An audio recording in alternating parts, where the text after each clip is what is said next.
The birthday cake was still burning when I walked back into the restaurant and saw my 6-year-old daughter running.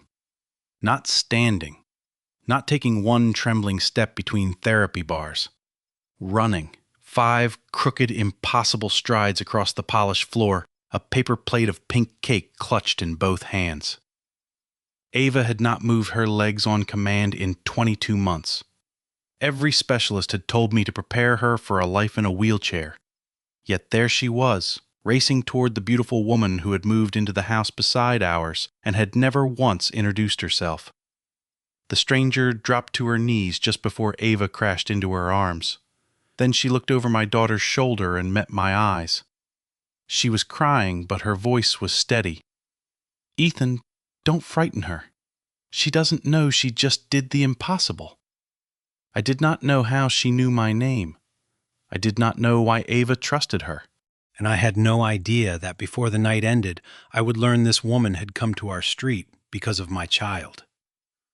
If this story moves you, please like, subscribe, and tell me in the comments, would you trust a stranger who gave your child back one impossible step?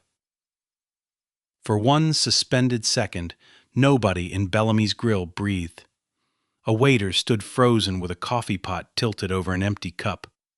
2 teenagers at the next table had their phones half raised, unsure whether they were witnessing a miracle or an accident. The restaurant's owner, Mrs. Bellamy, pressed both hands to her mouth. I only saw Ava. Her knees buckled the instant she reached the woman. The stranger caught her under the arms and lowered her carefully instead of celebrating. Ava's plate tipped, sending a soft wedge of strawberry cake onto the woman's black dress. "I brought you some," Ava said, breathless and delighted. "You looked sad." The woman laughed through tears. "Best cake I've ever had." I crossed the room so fast I knocked a chair sideways. My training told me to check airway, breathing, circulation. My father's heart told me to pick Ava up and never put her down again. "What did you do?" I demanded. The woman's gray-green eyes sharpened. "Nothing to hurt her. You made her stand. No, she chose to stand." Ava reached for me. I lifted her, feeling the familiar light weight of her legs against my forearm. They hung as they always did, and terror punched through the wonder. "Daddy, I ran." "I saw, Bug." My voice broke. "I saw you." The stranger rose slowly. She was younger than I had guessed from a distance, maybe mid-20s, with dark hair pinned loosely at her neck and a pale scar disappearing beneath one sleeve. She glanced at Ava's feet, then at the wheelchair near our table. "She needs to be examined tonight," she said, "not because I think she's injured, because that movement matters, and you need it documented before anyone explains it away." I stared at her. "Who are you?" Her face closed. "My name is Mara Ellison." "That isn't what I asked." Ava touched my jaw. "Daddy, don't be mad. Miss Mara didn't make me. She said the cake was too heavy and I should wait for you. But I wanted to give it to her before the candle went out." Mara's gaze moved to the tiny candle still glowing on the plate in Ava's hand. "She braced her left foot when she leaned from the chair. I saw her quadriceps engage. I put one hand near her elbow and told her to look at me, not at the floor. She stood. Then she moved faster than either of us expected. The language was too precise for a casual observer. "You're a therapist." "I used to work in pediatric neurorehabilitation." "Used to?" Her eyes flicked toward the front windows. A black sedan idled across the street, its headlights off. "We should not talk here." That was the moment wonder gave way to alarm. I had spent 9 years in urban search and rescue, first in the Army and then with the Kansas City Fire Department. I knew the difference between privacy and fear. Mara was afraid. I also knew my daughter had just crossed a room on legs we had been told were functionally silent. I set Ava into her wheelchair, fastened the belt, and crouched until we were eye level. "Any pain?" "No." "Numbness different from usual?" She shook her head, curls bouncing. My knees feel buzzy. Can you wiggle your toes? Her pink sneakers remained still. Ava's smile faded. Did I lose it? No. I took her hands. You found something. We're going to learn what it is. Mara watched me say it. Some of the fear left her face. I called Ava's on-call neurologist. The answering service told me Dr. Adrian Vale was unavailable, but directed us to Northbridge Children's Emergency Department, where Ava had received most of her care. Mara went pale when she heard the name. We're not going there, she said. My patience snapped. You do not get to appear beside my daughter, make an impossible thing happen, and then give orders. I did not make it happen. Her voice stayed low. And Northbridge is the last place you should let interpret it. The sedan across the street pulled away. Mara reached into her purse, wrote a name and number on the back of the restaurant receipt, and pushed it toward me. Dr. Elena Ruiz, University Medical Center. Tell her Mara sent you and that Ava produced spontaneous overground gait after prolonged non-use. Ask for a complete neurologic exam, surface EMG, and fresh imaging. Do not let anyone rely only on her old chart. How do you know what's in her old chart? Mara looked at Ava, then back at me. Because, Mr. Cole, your daughter was never as completely paralyzed as Northbridge told you. I nearly left Mara standing there. Every parent of a disabled child learns to hate two kinds of people. The ones who look at your kid with pity, and the ones who promise a cure. Pity turns your child into a tragedy. False hope turns your love into a weapon someone can use against you. I had sold my truck, refinanced our house, and taken every extra rescue shift I could to pay for therapy's insurance called experimental. I had watched Ava cry through electrical stimulation, braces, injections, water therapy, and endless sessions of being asked to move muscles that would not answer. Each time a treatment failed, I carried her to the car and told her failure belonged to the treatment, not to her. I would not let a mysterious neighbor reopen every wound with one lucky reflex. Then Ava squeezed my hand. I want the doctor Miss Mara said. That settled it. Dr. Elena Ruiz met us at University Medical Center 40 minutes later, wearing navy scrubs and an expression that suggested she had no patience for miracles. I liked her immediately. Mara did not come inside. She stood beneath the emergency entrance lights until Dr. Ruiz appeared, exchanged a few quiet words with her, and then left before I could stop her. For the next 4 hours, Ava was poked, scanned, tested, and encouraged. Dr. Ruiz examined every reflex twice. She placed sensors along Ava's thighs and calves, then asked her to imagine kicking a soccer ball. A green line jumped on the monitor. I leaned forward. What was that? Motor recruitment, Dr. Ruiz said. Meaning? Meaning her brain is sending a signal, and some of that signal is reaching muscle. I gripped the edge of the chair.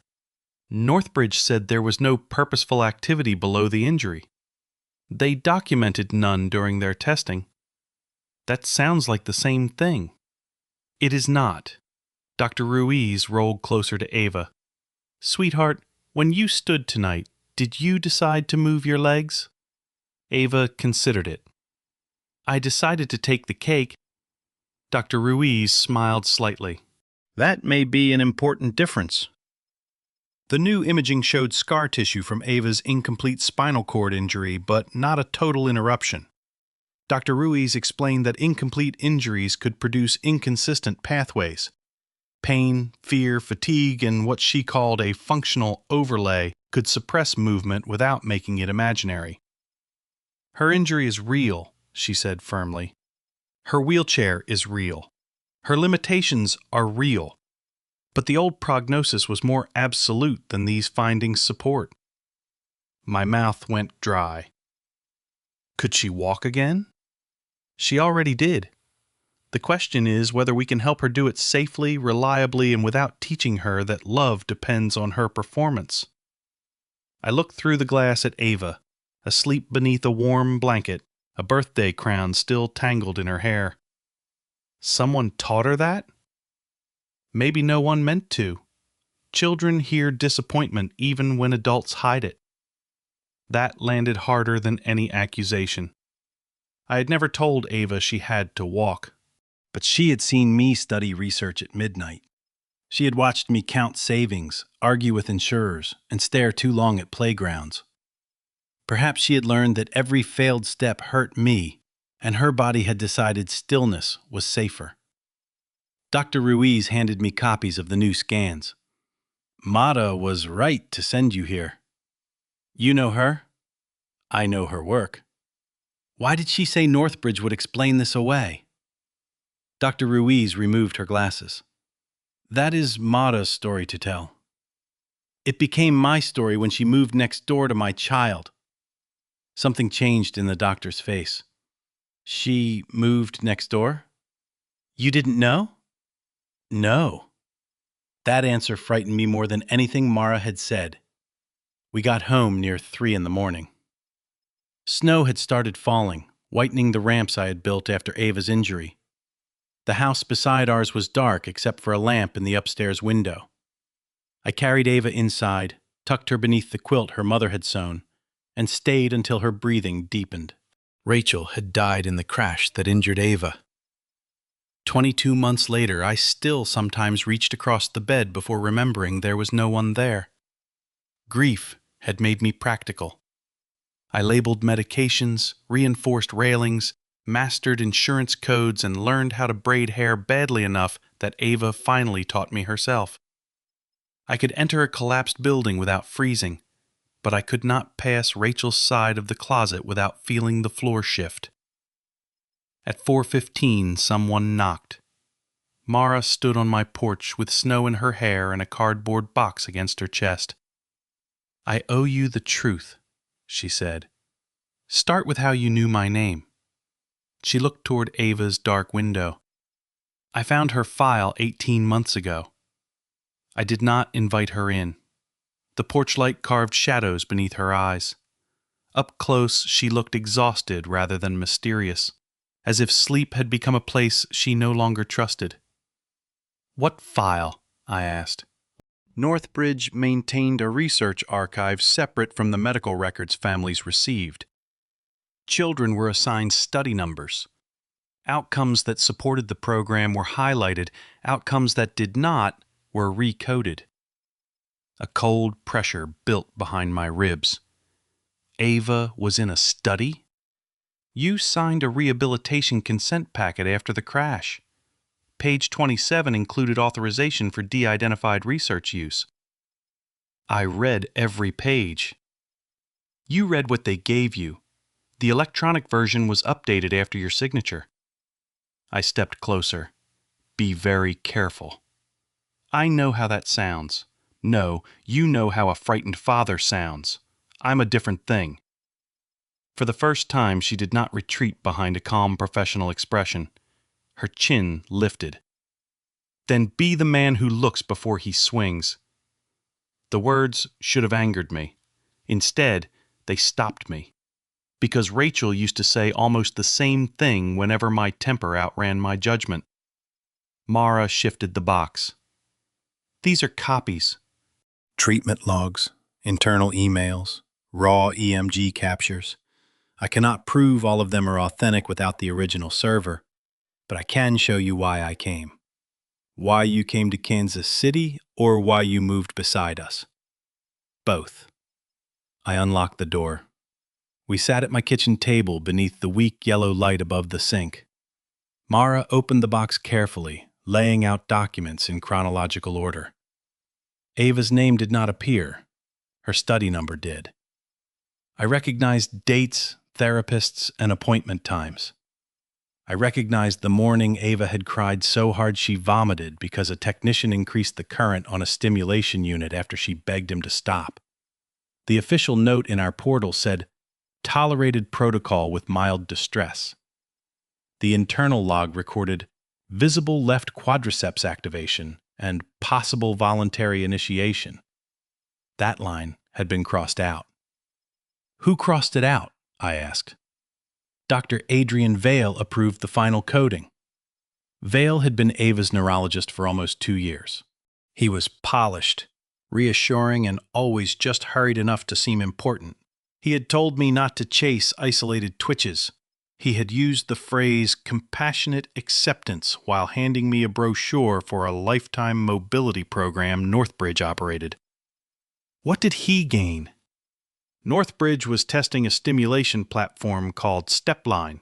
Its federal grant required clean categories: responders and non-responders. Ava showed activity during conventional cueing before the device was applied. That complicated their claim that StepLine created the response. So the activity disappeared from the final record. My hands flattened against the table. They buried proof that she could move. They buried evidence that deserved follow-up. That is not the same as proof she would walk. Do not protect them with careful words. I am protecting Ava from another absolute promise. Mara met my stare. The first one stole hope. A false promise could steal her childhood. I looked away. The box contained a photograph of Mara in a white clinic jacket, kneeling beside a boy in leg braces. She was smiling. The boy held a wooden airplane above his head. Who is he? Jamie Park, 8 years old, incomplete thoracic injury. Her fingers curled around the edge of the image. I developed a cueing approach that linked movement to a meaningful task instead of asking children to perform for adults. Reach the toy, ring the bell, carry the cake. The point was not distraction, it was to reduce the fear loop and let preserved pathways organize around intent. That is what you did with Ava. I recognized the pattern and gave her a target. I should not have done it without clearance. Yet it worked. Once, in a restaurant. That does not make it safe. I tapped the photograph. What happened to Jamie? Mara went still. Vale adapted my work to support StepLine. He overrode our safety limit during a demonstration for donors. Jamie fell when the stimulation locked his knees. He struck his head. Did he survive? For 11 days. The kitchen seemed to shrink around us. I filed an internal report, she continued. Vale replaced the calibration records and said I had ignored protocol. He was my supervisor. He was also my fiancé. That last sentence came out almost without sound. I saw the scar beneath her sleeve again and wondered how much of it belonged to that day. What happened to your license? Emergency suspension pending review. Then Vale's attorneys threatened every witness. Northbridge settled with Jamie's parents under a confidentiality agreement. The board closed the case for insufficient evidence. I kept appealing until I ran out of money. And then you stole files. I copied files that proved the record had been altered. Why Ava? Because her data carried the same editor signature and the same missing calibration fields as Jamie's. Because 18 months ago, she still had a response that no one told you about. I leaned back, trying to fit rage, hope, and suspicion inside one body. You moved next door to watch us. Mara did not deny it. I needed to know whether she showed spontaneous movement outside the clinic. I planned to leave an anonymous packet. Then I saw you loading her chair every morning. I saw how she watched other children run. I kept telling myself I needed one more piece of proof. You watched my daughter for a month. Yes. That is not normal. No. Her eyes shone, but she did not look away. It was cowardly. The honesty disarmed me more than an excuse would have. I closed the box. You do not come near Ava again without my permission and Dr. Ruiz's supervision. Mara nodded once. And you give me copies of everything. They are yours. And tomorrow, you tell me how to verify them. She stood. You still believe me? I believe my daughter ran. Everything else gets tested. At the door, Mara paused. Ethan, Vale knows I am here. I thought of the black sedan. Then he is about to learn I am here too. By noon the next day, I had done 3 things. First, I sent the documents to a medical records attorney recommended by my union. Second, I requested Ava's full audit trail from Northbridge, including metadata and original imaging files. Third, I called Dr. Vale and told his assistant we were transferring care. Vale called back in 6 minutes. Ethan, this is a serious decision to make after an emotional incident. His voice was warm, practiced, paternal. I had once found it comforting. My daughter produced overground gait last night. I heard. Brief reflexive stepping can occur in incomplete injuries. Her new EMG showed purposeful recruitment. A pause, tiny but real. Who ordered that test? Dr. Ruiz. Another pause. And who directed you to her? I watched Mara through my kitchen window. She was across the yard shoveling her walkway, shoulders tense beneath a gray coat. I did not call to discuss my neighbors. Then let me be direct. Mara Ellison is not licensed to treat your daughter. She is emotionally unstable, professionally disgraced, and under investigation for theft of protected information. You knew she was here. I suspected. For Ava's safety, keep them apart. For Ava's safety, send me every unedited record by 5 o'clock. His warmth vanished. You are making threats you do not understand. No, I am setting a deadline. I ended the call. The records did not arrive.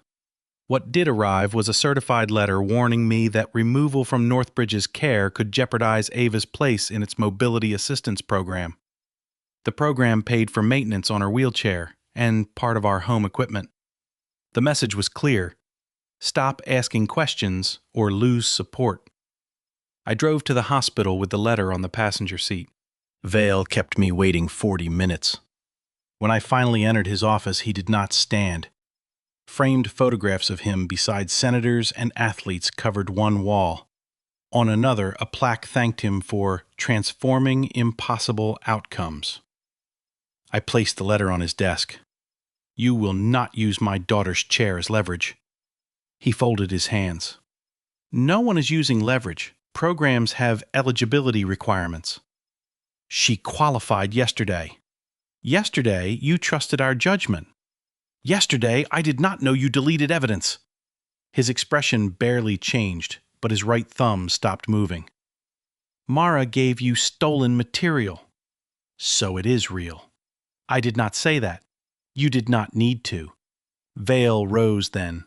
He was taller than I was, immaculate in a charcoal suit, the kind of man who mistook a controlled room for proof of strength. Mara fixates on children she cannot save. Jamie Park's death broke her. If you let her attach herself to Ava, she will push until someone gets hurt.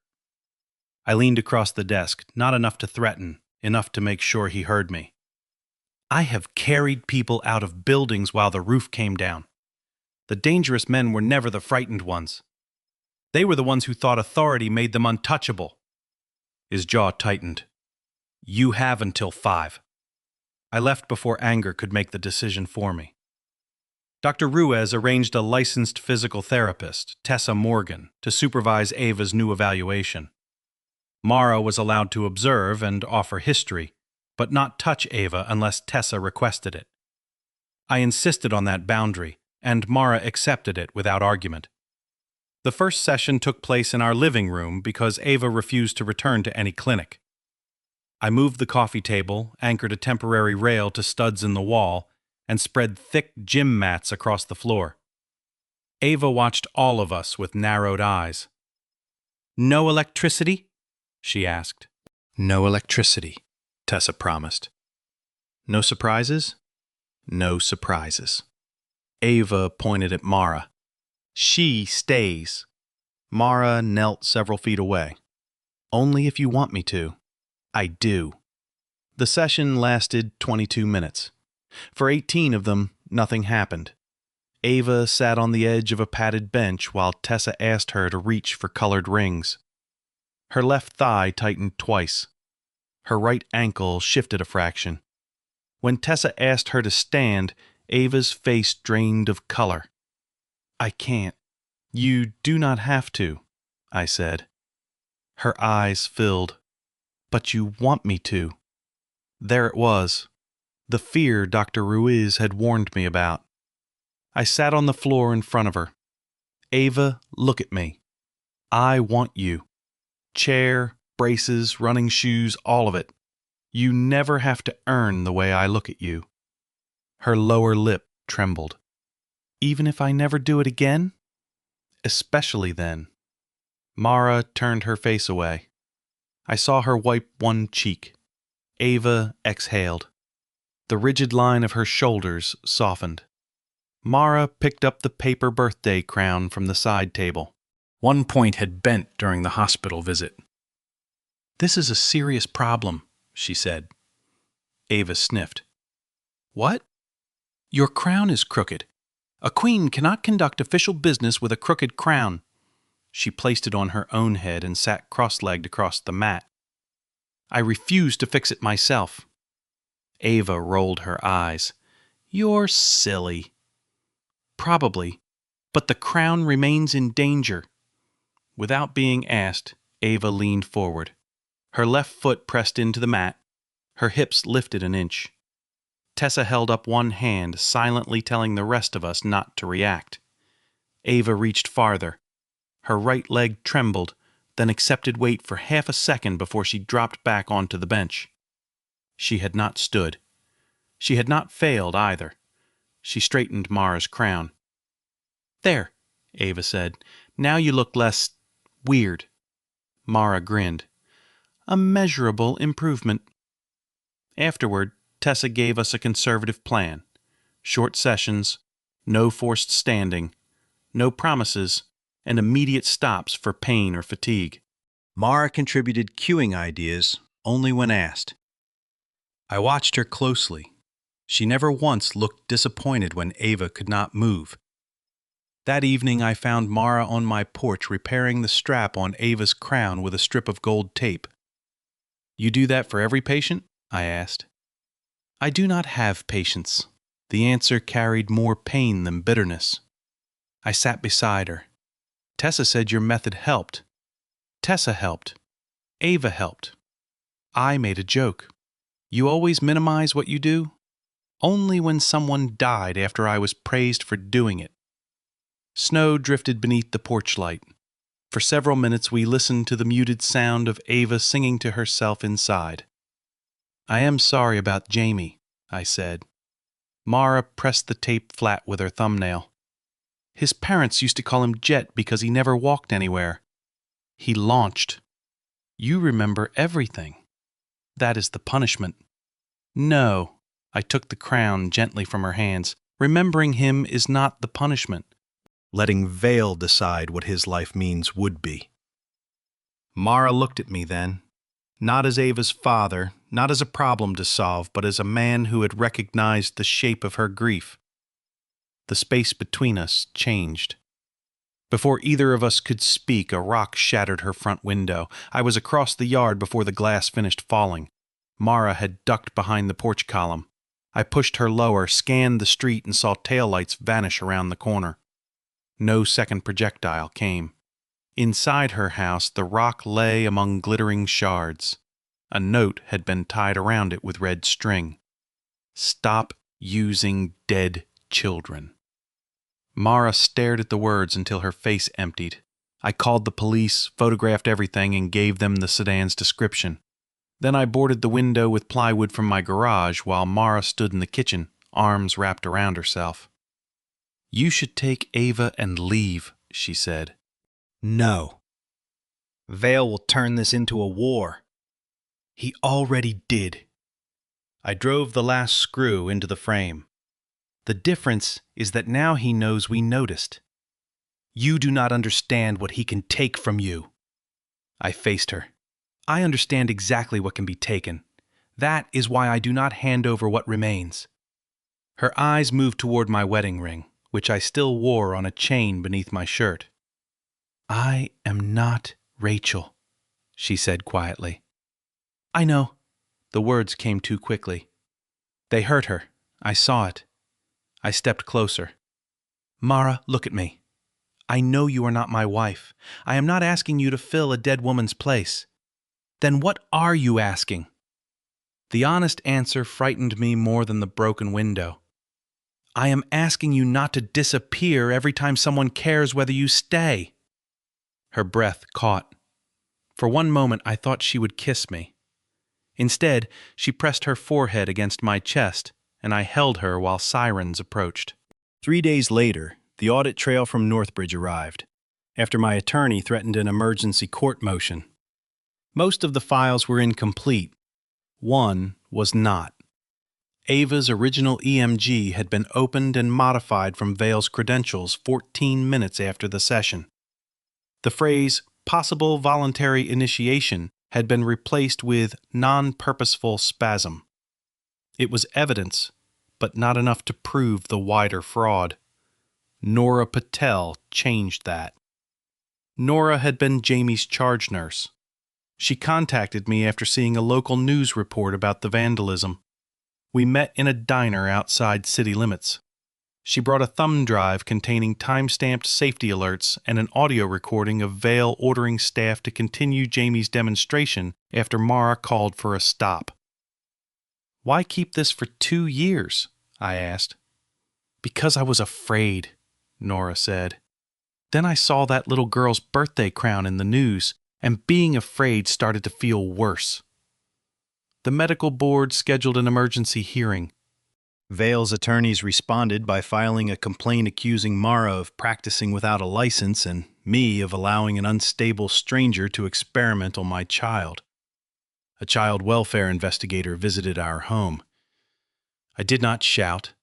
I did not threaten. I handed her Dr. Ruiz's orders, Tessa's notes, the restaurant witnesses, and every recording we had made of supervised sessions. Strength, I had learned in burning buildings, was not noise. It was staying useful while fear begged you to become reckless. The investigator closed the immediate safety concern. That night, I found Mara packing. 2 suitcases stood by her door. You said you would not disappear. I said nothing. You leaned on me while I said it. Ethan, the complaint against you exists because I came here. The complaint exists because Vale is cornered. She lifted a folder from the table. Inside was a copy of Ava's file with our address highlighted. I chose this house, she said. I did not just find a rental nearby. I learned your schedule. I followed you to Bellamy's that night because I planned to give you the records before leaving town. The admission struck like a door slamming. You followed us to my daughter's birthday. Yes. Everything between you and Ava started with a plan. The plan ended when she offered me cake. After that, I only saw her. But you let me believe the restaurant was chance. I was ashamed. You let me bring you into my home. I told you I had watched. You did not tell me you selected the house beside mine. Ava's laughter drifted faintly from my yard, where she was playing a board game with Tessa. I lowered my voice. Was she a child to you, or evidence? Mara flinched as if I had hit her. I regretted it immediately, but regret did not erase the question. She was the reason I finally stopped hiding, Mara said. And you were the first man who made staying feel possible. I should have trusted you with the whole truth. Yes, you should have. She waited for me to ask her not to leave. I could not. Mara drove away before sunset. Ava did not walk during the next 3 sessions. She would not wear the paper crown. She asked me once whether Miss Mara had left because running had caused trouble. I knelt beside her chair. No. Adults made mistakes. None of them were yours. Did you make one? Yes. Are you going to fix it? Children have a brutal way of removing every excuse. I called Mara. No answer. I called again, then stopped because an apology is not pursuit if the other person has asked for space. Instead, I prepared for the hearing. Vale offered a settlement the morning before it began. Lifetime equipment coverage for Ava, a paid trust, and withdrawal of the complaint against me. In return, I would surrender Mara's files, discredit her methods publicly, and sign a confidentiality agreement. The amount was more money than I could earn in 20 years. I imagined accessible vans, therapies without insurance fights, college secured. Then I imagined Ava learning that truth could be sold if the price sounded protective. I tore the agreement in half. At the hearing, Vale's attorneys painted Mara as obsessed and me as grieving, desperate, easy to manipulate. They were not entirely wrong about the last part. Desperation had shaped every decision I made after the crash. Then Nora's recording played. Mara's voice filled the room. "Stop the device. His knees are locked." Vale answered, "We have donors watching. Complete the pass." A child cried out. Metal struck the floor. No one moved when the recording ended. The board's counsel displayed the altered metadata from Ava's chart, then 6 more files with the same editing pattern. Vale stopped looking confident, but the moment that changed everything came when the rear doors opened. Mara entered alone. She wore a simple navy dress and carried no box, no shield. She took the witness chair and admitted every rule she had broken. Copying records, concealing her location, approaching our family without permission. She did not minimize any of it.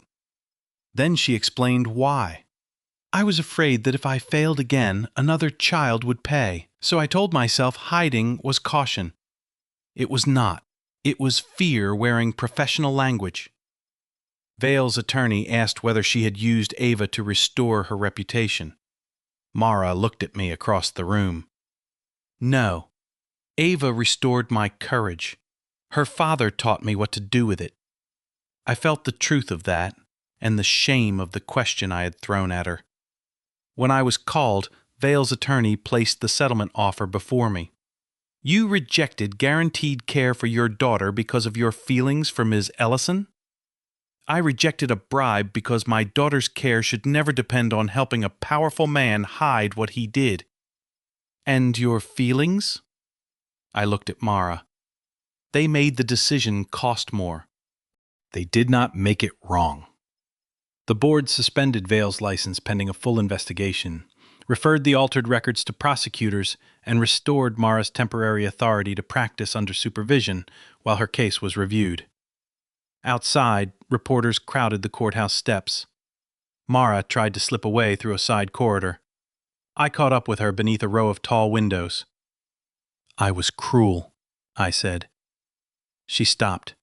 "I had a right to be angry. I did not have a right to reduce everything you felt for Ava to evidence. You had a right to wonder. I know the answer now." She looked tired and beautiful and ready to run. I stepped close enough that she could choose the distance between us. "I do not need you to save Ava. I do not need you to replace Rachel. I need the woman who tells me when I am wrong, who makes my daughter laugh, and who stands up even when her knees are shaking." Mara's eyes filled. "What if I fail again?" "Then we tell the truth sooner. We ask for help. We fail together instead of hiding alone." She touched my face. "That is not a very romantic proposal." "It is not the proposal." Her laugh broke into a sob, then she kissed me. It was not a rescue, it was a choice made by 2 people who knew exactly how much staying could cost. 10 months later, Ava still used her wheelchair for school, long outings, and tired days. She also walked with forearm crutches, climbed 4 porch steps with supervision, and occasionally forgot every safety rule when something mattered enough. That was how I found her on the morning of her 7th birthday, moving across our backyard with a small cake balanced in both hands. "Ava Cole," I called from the deck. "Where are your crutches?" "Busy," she shouted. The crutches lay abandoned near the garden gate. Mara turned from the table beneath the maple tree. Her license had been fully reinstated 2 months earlier. Northbridge's board had removed Vale, and prosecutors had charged him with evidence tampering and fraud.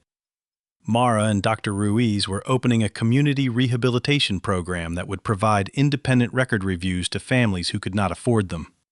Mara saw the cake, saw Ava's wobbling knees, and immediately lowered herself into the same position she had taken at Bellamy's. "Eyes on me," she said. Ava grinned. "I know." She crossed the last 6 feet, not quickly and not perfectly. Her right foot dragged once. Her frosting tilted. But she reached Mara without falling. "This time," Ava announced, "you don't look sad." Mara accepted the cake and kissed her forehead. "This time, I know I'm not alone." I came down the steps holding the repaired paper crown. The gold tape was frayed now, but Ava refused to replace it. "There is one more birthday item," I said. Ava clapped both hands over her mouth, doing a terrible job of pretending surprise. Mara looked from her to me. "What did you two do?" I placed the crown on Mara's head, crooked on purpose, then lowered myself onto one knee. Her hands began to shake. "I told you the courthouse was not the proposal." Ava whispered loudly, "Now, Daddy!" I took out the ring I had carried for 3 weeks. "Mara Ellison, you came into our lives with secrets, fear, and a box full of truths nobody wanted. You gave Ava room to discover what her body could do, but more than that, you taught both of us that hope does not have to be a demand. You never replaced what we lost. You helped us build what came next. Will you marry me?" Mara looked at Ava. "Did you approve this?" "I picked the ring," Ava said. "She rejected 4, I added. "They were boring." Mara laughed, then looked back at me. There was no fear in her face now, only the gravity of choosing a future while understanding it could never be controlled. "Yes," she said, "but only if we make one promise. No more hiding the hard truths to protect each other." I slid the ring onto her finger. "Agreed." Ava threw both arms around us, crushing cake between our clothes. We stayed there, laughing beneath the maple tree while frosting smeared Mara's dress exactly where it had on the night we met. For years I had believed strength meant carrying everyone I loved without letting them see the weight. Mara taught me something harder. Real strength was allowing them to walk beside me, at whatever pace they could manage. Ava did not receive a miracle. She received the truth, careful treatment, and the freedom to be loved whether she walked or not. Mara did not need a hero to erase her past. She needed a partner willing to face it with her. And I did not find a replacement for the life I had lost. I found the courage to choose another life completely. Behind us, the wheelchair waited beside the deck, not discarded and not defeated, simply another tool in Ava's growing world. She would still have difficult days. We all would. But none of us would confuse a difficult day with the end of the story. If you believe love should never demand perfection before it offers a home, share this story, subscribe, and tell me whose courage changed this family first. Ava's, Mara's, or the father who finally learned to trust them both.